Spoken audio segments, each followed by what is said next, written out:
माता पिता की सेवा में जीवन अर्पण।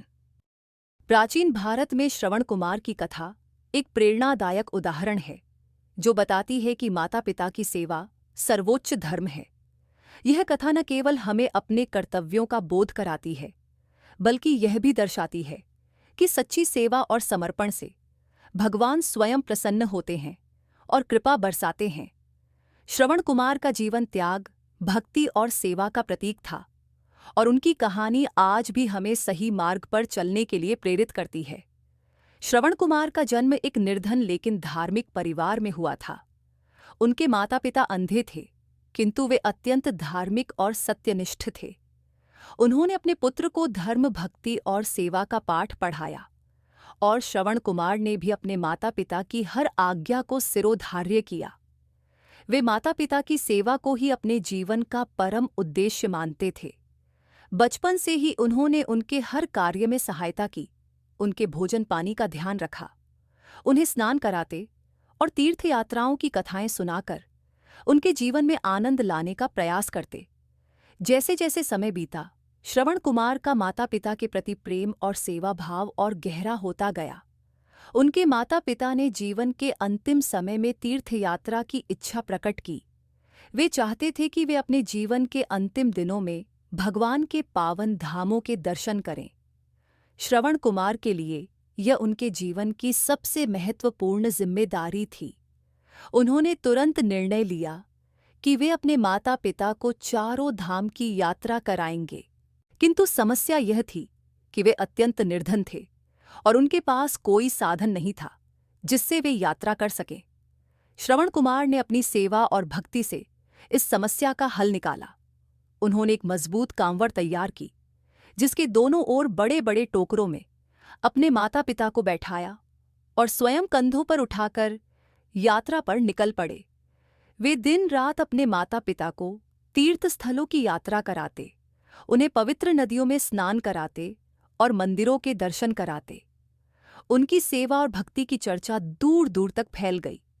रास्ते में उन्हें अनेक कठिनाइयों का सामना करना पड़ा। जंगलों, पहाड़ों और नदियों को पार करते हुए वे माता पिता की सेवा में कोई कमी नहीं रखते थे।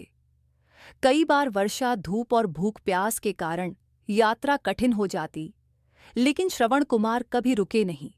वे निस्वार्थ भाव से अपने कर्तव्यों का पालन करते रहे। उनके माता पिता उनकी सेवा से अत्यंत प्रसन्न रहते और उन्हें आशीर्वाद देते रहते। एक दिन यात्रा के दौरान वे एक वन से गुजर रहे थे। रास्ते में एक नदी पड़ी, जहां उन्होंने माता पिता को आराम करने के लिए बैठाया और स्वयं जल लेने के लिए नदी की ओर चले गए। दुर्भाग्यवश उसी समय अयोध्या के राजा दशरथ वन में शिकार के लिए आए हुए थे। उन्होंने जल भरने की आवाज सुनी और समझा कि कोई जंगली पशु जल पी रहा है। बिना देखे ही उन्होंने बाण चला दिया। बाण सीधे श्रवण कुमार के शरीर में जाकर लगा। वे घायल होकर गिर पड़े और कराहने लगे। उनकी दर्दभरी आवाज सुनकर राजा दशरथ वहां पहुंचे। जब उन्होंने देखा कि उन्होंने एक निर्दोष और माता पिता का सेवक युवक को घायल कर दिया है, तो उनका हृदय द्रवित हो गया। वे अत्यंत दुखी हुए और अपने कृत्य पर पश्चाताप करने लगे। श्रवण कुमार ने अंतिम सांसें लेते हुए राजा दशरथ से प्रार्थना की, राजन, मैंने जीवन भर अपने माता पिता की सेवा की है। वे अंधे हैं और मेरी प्रतीक्षा कर रहे हैं। कृपया मेरे जाने के बाद उन्हें जल पिला देना और मेरे स्थान पर उनकी सेवा करना। इतना कहकर उन्होंने प्राण त्याग दिए। राजा दशरथ अत्यंत दुखी मन से जल लेकर अंधे माता पिता के पास पहुंचे और उन्हें श्रवण कुमार की मृत्यु का समाचार दिया।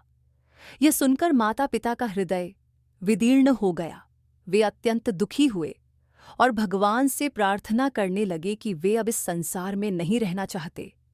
उन्होंने श्रवण कुमार को आशीर्वाद दिया कि उसकी आत्मा को परम धाम की प्राप्ति हो, और स्वयं भी भगवान का स्मरण करते हुए इस संसार को त्याग दिया। इस घटना का राजा दशरथ के जीवन पर गहरा प्रभाव पड़ा।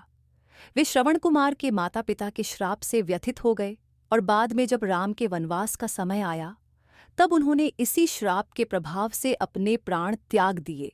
श्रवण कुमार की इस कथा से हमें यह सीख मिलती है कि माता पिता की सेवा से बढ़कर कोई धर्म नहीं है।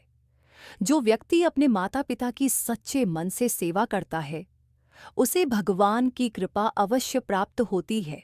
श्रवण कुमार का जीवन त्याग और सेवा की मिसाल है और यह कथा हमें सिखाती है कि सच्ची भक्ति केवल भगवान की आराधना में नहीं बल्कि अपने माता पिता की निस्वार्थ सेवा में भी निहित है।